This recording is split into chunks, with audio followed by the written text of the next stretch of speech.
Hello dear student, आज बात करने वाला है क्लास 9 का चैप्टर नंबर 1 का प्रश्नावली 1.1। देखिए प्रश्नावली 1.1 में 4 क्वेश्चन हैं, चारों काफ़ी इजी हैं एंड इसको आप इस वीडियो में देखेंगे 4 क्वेश्चन। देखिए सबसे पहले लेते हैं प्रश्न 1। क्या है? क्या शून्य एक परिमेय संख्या है? क्या इसे आप p/q के रूप में लिख सकते हैं जहां p और q पूर्णांक है और q डज नॉट इक्वल यानी q के मान 0 नहीं है। देखिए सबसे पहले समझेंगे परिमेय संख्या क्या होता है। यदि आपको ये परिमेय संख्या नहीं समझ में आता है तो आई बटन में आपका वीडियो दिया गया है, आप उस वीडियो पर क्लिक करके आप देख सकते हैं। इसका टोटली परिचय उस वीडियो में बताया गया है। सबसे पहले देखेंगे परिमेय संख्या क्या होता है। परिमेय संख्या वो होता है जिसे हम भिन्न के रूप में लिख सकते हैं, यानी कि इस तरह से बोल सकते हैं p/q के रूप में, जिसे 1/2, 4/8, 3/2 एंड 0/1 इन दिस टाइप और भी हो सकता है। इसको बोलते हैं परिमेय संख्या। तो इसमें बोला क्या इसे आप p/q के रूप में लिख सकते हैं। किसे लिख सकते हैं? शून्य को। शून्य क्या होता है? इसको बोलते हैं शून्य। तो शून्य को हम परिमेय संख्या यानी कि ये देखिए p/q के रूप में लिख सकते हैं।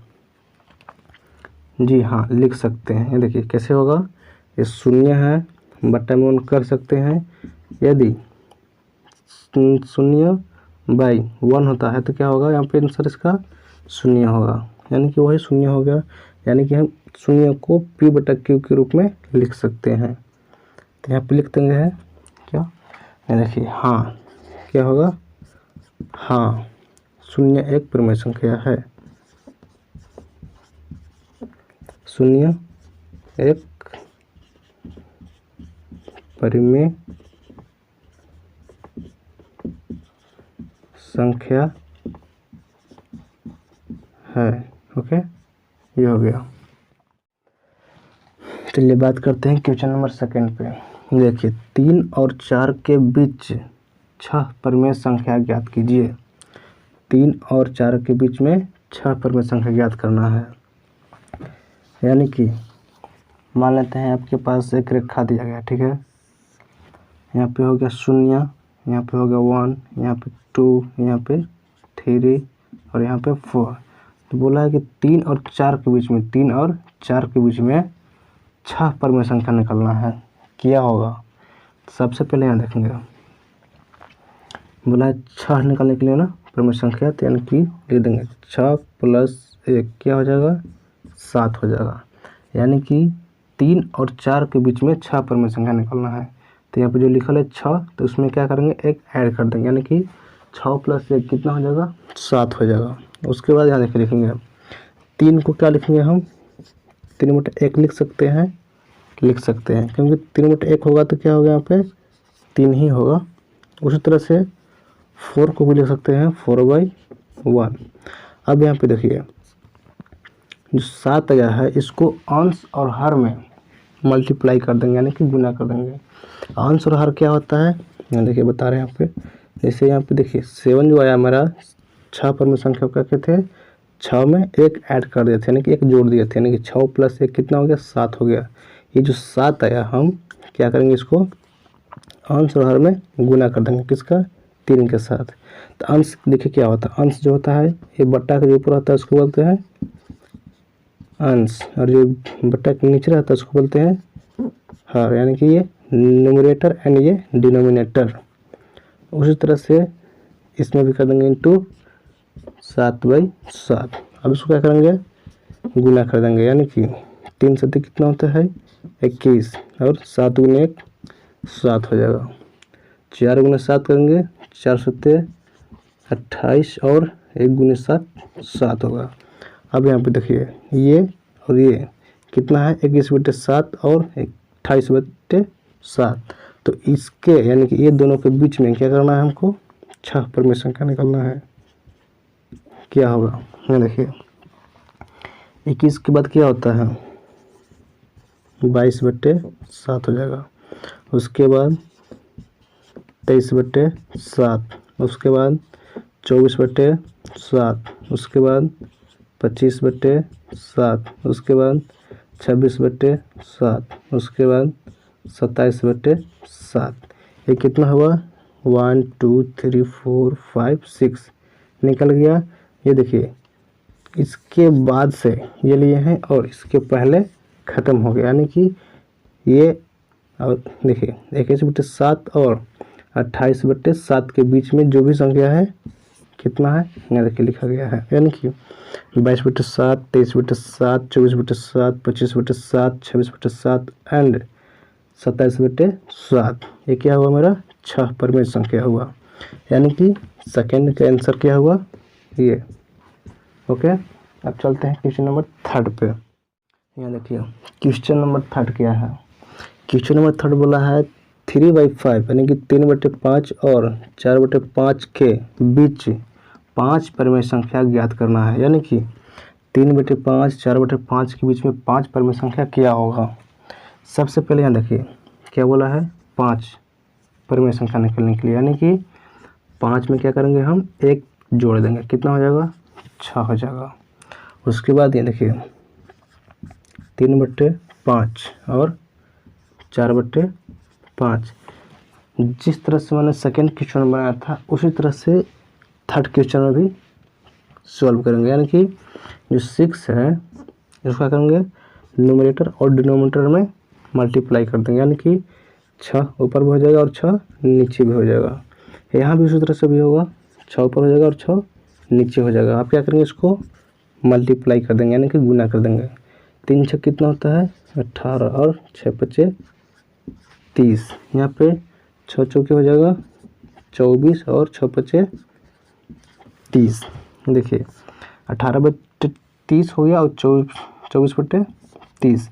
ये दोनों को बीच में जो आएगा मेरा क्या आएगा 5 परमेय संख्या ज्ञात हो जाएगा। देखिए कैसे होगा 18/30 के बाद से लेंगे और 24/30 के पहले ख़त्म कर देंगे। ये देखिए 18 के बाद कितना होगा 19 होगा, 19/30, 20/30, 21/30, 22/30, 23/30 लास्ट हो गया। देखिए 1 2 3 4 5 ये आपका निकल गया 5 परमेय। ओके, 5 परमेय बोला था निकलने के लिए, 3/5 और 4/5 के बीच में 5 परमेय संख्या ज्ञात करने के लिए। तो यहाँ पर देखिए निकल गया कितना 19/30, 20/30, 21/30, 22/30 और 23/30। ये आपका निकल गया 5 परमेय संख्या। ये थर्ड का आंसर कंप्लीट हो गया, काफ़ी इजीली सॉल्व हो गया। देखिए इस वीडियो में चलते हैं 4th एंड लास्ट क्वेश्चन पे। 4th क्वेश्चन काफ़ी इम्पोर्टेंट होगा आपका। चलिए बात करते हैं क्वेश्चन नंबर 4 पे। क्वेश्चन नंबर 4 देखिए क्या कर रहा है, नीचे दिए गए कथन सत्य है या असत्य, यानी कि जो नीचे दिया गया आपका 1 2 3 सवाल, इसमें जो कहा गया है वो सच है या झूठ, यानी कि सत्य है या असत्य है, उसको बताना है। उसके बाद देखिए कारण के साथ अपने उत्तर दीजिए, यानी कि जो सत्य है उसका कारण क्या है और जो असत्य है उसका कारण क्या है। तो देखिए सबसे पहले प्रश्न 4 का पहला सवाल क्या है, प्रत्येक प्राकृत संख्या एक पूर्ण संख्या होती है। क्या बोला है, प्रत्येक प्राकृत संख्या एक पूर्ण संख्या होती है। तो देखिए प्राकृत संख्या क्या होता है, जिससे हम 1 2 3 4 5 इस तरह से जो काउंटिंग करते हैं क्या होता है वो प्राकृत संख्या, जिसको हम नेचुरल नंबर बोलते हैं। अब पूर्ण संख्या क्या होता है, जिसे हम प्राकृत संख्या के साथ शून्य लगा देते हैं, वो क्या होता है पूर्ण संख्या होता है। तो यानी कि यहाँ देखिए प्राकृत संख्या आपका होता है 1 2 3 4 इस तरह से आपका अनंत तक होता है। उसके बाद पूर्ण संख्या क्या होता है, जिसमें हम शून्य को ऐड कर देते हैं, यानी कि शून्य होगा 1 2 3 4 इस तरह से अनंत तक हो गया। तो देखिए प्रत्येक प्राकृत संख्या एक पूर्ण संख्या होती है।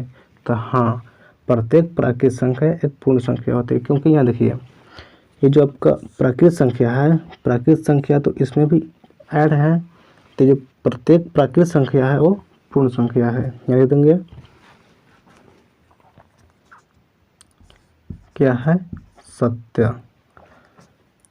ठीक है, सत्य है कि प्रत्येक प्राकृत संख्या एक पूर्ण संख्या है। कारण क्या है, प्राकृत संख्या में जो होता है वो पूर्ण संख्या में भी होता है, ये लिख देंगे। ठीक है, चलते हैं सेकंड पे। प्रत्येक पूर्णांक एक पूर्ण संख्या होती है। देखिए पूर्णांक क्या होता है, पूर्णांक जिसे हम इंटीजर बोलते हैं। पूर्णांक में देखिए सभी आता है, जैसे हो गया धनात्मक, ऋणात्मक और शून्य। तो यानी कि मान लेते हैं -3, -2, -1, 0, 1, 2, 3, ये क्या हुआ आपका पूर्णांक हुआ। और पूर्ण संख्या क्या होता है, जिसे हम शून्य लगाकर 0, 1, 2, 3, 4, 5 इत्यादि तक, क्या हुआ आपका प्रत्येक पूर्णांक, यानी कि ये जो हो आपका नंबर ये पूर्णांक हो गया और ये जो आपका ये पूर्ण हो गया। तो बता रहा है कि प्रत्येक पूर्णांक एक पूर्ण संख्या होती है। ये क्या है, ज्ञात है, यानी कि असत्य है, असत्य। ये आपका ये उत्तर हो गया और ये उत्तर, यानी कि सेकंड का क्या होगा, असत्य होगा, क्योंकि पूर्णांक और पूर्ण संख्या दोनों एक नहीं है। उसके बाद चलते हैं थर्ड पे। थर्ड देखिए क्या है, प्रत्येक परिमेय संख्या एक पूर्ण संख्या होती है। प्रत्येक परिमेय संख्या एक पूर्ण संख्या होती है। देखिए परिमेय संख्या क्या होता है, परिमेय संख्या यह होता है जिसे हम भिन्न के रूप में लिखते हैं, यानी कि p/q के रूप में लिखते हैं, p/q के रूप में लिखते हैं। यानी कि जो आपका यह हुआ 1/2, 2/4, 1/7, इस तरह से जो क्या हुआ आपका परिमेय संख्या हुआ। और ये पूर्ण संख्या को क्या हुआ 0, 1, 2, 3, 4 इन्फिनिटी तक, यानी कि अनंत तक। तो प्रत्येक परिमेय संख्या एक पूर्ण संख्या होती है। ये क्या है, ये भी असत्य है, यानी कि ये भी असत्य है, क्योंकि प्रत्येक परिमेय संख्या एक पूर्ण संख्या नहीं होती है। क्योंकि देखिए जो परिमेय है वो कब क्या है, यानी कि आपका ये भिन्न में है, और ये पूर्ण संख्या वो क्या है, इस तरह से है। तो ये आपका असत्य होगा। फर्स्ट का क्या होगा, सत्य, सेकंड का असत्य और थर्ड का असत्य।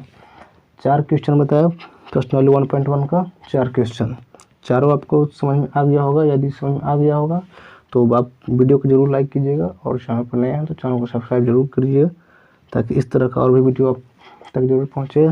कल बात करेंगे प्रश्नावली 1.2 का टोटली क्वेश्चंस, वो भी आपको इजीली एंड सरल तरीके से। चलिए मिलते हैं अगले वीडियो में, तब तक के लिए बाय।